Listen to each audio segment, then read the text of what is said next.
탄소 중립이나 탄소 배출과 이 농업은 뗄래야 뗄 수가 없는 구조이기 때문에 더더욱 더 뜻깊은 이 수상이었지 않나라는 생각을 해봅니다.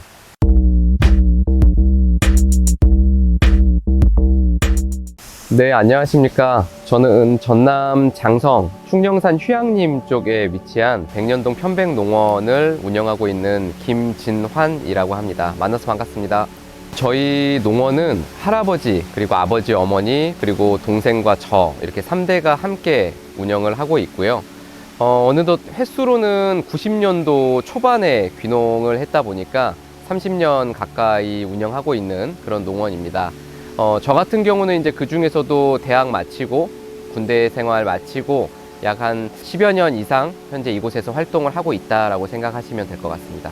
가족 책임 경영제를 저희는 하고 있고요. 할아버지는 1차 산업, 편백나무를 묘목을 키우거나 생산하는 일들, 2차 산업으로 보면 가공을 뜻할 수 있는데, 아버지 같은 경우는 이제 목재를 가지고 가공하거나 다듬어서 제품으로 만드는 일들을 주로 하고 계시고요. 3차 교육 서비스업은 이제 어머니나 동생이나 저 이렇게 나눠서 분업을 좀 하고 있습니다. 특히 저희는 이제 좀 잘하는 것을 잘하는 사람이 하자라는 이제 모토를 갖고 있기 때문에 저희 할아버지께서는 이제 생물학을 전공을 하셨었고 아버지는 건축학을 전공을 하셨습니다. 그다음에 어머니는 농경제과를 나오셨고 동생은 조리학과, 그리고 저는 정치외교학과, 이렇게 해서 각자 분업을 해서 편백나무라고 하는 것을 기조로 삼아서 같이 활동하고 있습니다. 나무를 생산하거나 묘목을 키워내는 일에서는 70대, 80대 어르신들이 현재 참여를 하고 계시고, 2차 산업인 가공하는 저희 아버지 분야에서는 50대나 60대 분들이 현재 활동을 하고 계시고요. 그 다음에 3차 교육 서비스업은 20대부터 30대, 40대까지 다양한 연령층이 교육을 하거나 혹은 뭐 요리를 하거나 아니면 뭐 다양한 이제 뭐 체험이나 이런 프로그램을 진행하거나 하는 쪽으로 활동을 좀 하고 있고요. 관심 있는 일들을 각자 할 수 있는 구조로 운영을 마을 분들과 함께 하고 있습니다. 3차 교육 서비스업은 이제 농촌이 갖고 있는 다원적인 가치를 도시민들에게 전달하는 데 목적이 있습니다. 그래서 뭐 귀농 교육을 하거나 귀촌 교육을 하기도 하고, 혹은 자유학기제를 통해서 청년들이 나중에 농촌이나 농업이라고 하는 것들에 긍정적인 생각을 가질 수 있게끔 하는 것들을 좀 지속적으로 하고 있고요. 특히 이제 저희 팀원들은 대부분 다 20대 중반, 그리고 도시에 있는 친구들이 저와 함께 활동을 하고 있습니다. 선조들이 뒤에 있는 친구들을 준비하듯이 저 역시도 저희 뒤에 있는 친구들 준비하기 위해서 약 한 9년 동안 이제 저는 맹지나 유휴지, 하천부지와 같은 조금 버려져 있는 부지에다가 편백나무를 지역 자원으로서 심고 가꾸는 프로그램을 진행을 하고 있습니다. 그래서 이 프로그램은 간단하게 말씀드리면, 편백나무 씨앗을 아이들이 어른들과 1대1 멘토 멘티를 통해서 발화를 시키고, 본인은 나무를 한 1, 2년 정도 교과 과정에 맞춰서 키운 다음에 본인의 이름표를 걸어서 나무를 식재하는 프로그램입니다.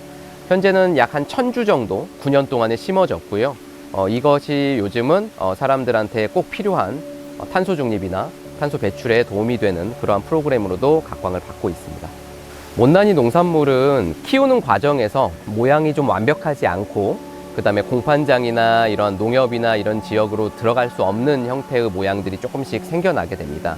어떻게 보면은 좀 사람들이 부정적으로 생각하실 수 있겠지만, 이 못난이 농산물 같은 경우는 영양분은 비슷하지만 어떻게 보면 약이 조금 더 덜 닿아져서 땅의 힘으로만 키워졌을 때 많은 못난이 농산물들이 좀 나오기도 합니다. 그래서 이걸 음식으로 해서 먹었을 때는 맛에 독특함이 있거나 뭐 별다른 것이 없지만, 오히려 내 몸을 생각했을 때는 약이 조금 덜 닿았기 때문에 더 건강하지 않을까라는 게 바로 이 못난이 농산물이라고 보시면 될 것 같습니다.